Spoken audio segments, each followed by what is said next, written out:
Big preparations are underway in our nation's capital. Washington, D.C. is getting ready for the political showdown where one of the candidates will end up in the Oval Office at 1600 Pennsylvania Avenue. NBC 10's Jericho Tran joins us live in D.C. where she's keeping an eye on those preparations. Jericho. Well, Glenn, we are just blocks away from the White House, and this is a very common sight. Businesses boarded up. We were right in front of the White House. I can tell you we saw crews setting up those non-scalable walls. There were also road closures that were out throughout the area. So there's a lot of preparation in anticipation of the results from the election. The nation's capital bracing for the impact of election 2024. As businesses surrounding the White House board up their windows in anticipation of another January 6th insurrection. Sucks to see them preparing for another mob to storm the city. A day locals remember all too well. It felt like a mob mentality, where it's you didn't know what they were going to do. You could feel the anger.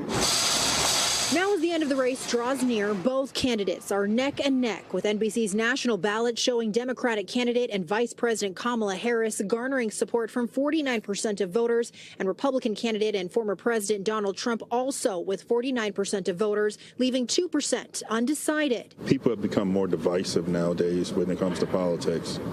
So they see the other side as the enemy, instead of really finding a common ground. Across the nation, police are searching for the people responsible for destroying and setting fires to ballot boxes in Washington and Oregon. Here in Washington, D.C., Metropolitan Police say they'll increase presence around ballot boxes and polling sites. We are aware of the incidents across the country where ballot boxes have been tampered with, and we will not stand for any instance of voter intimidation, of disruption in this electoral process. With Metropolitan officers working 12-hour shifts while each MPD district will be fully staffed to assist residents and businesses. We will not tolerate any violence of any kind.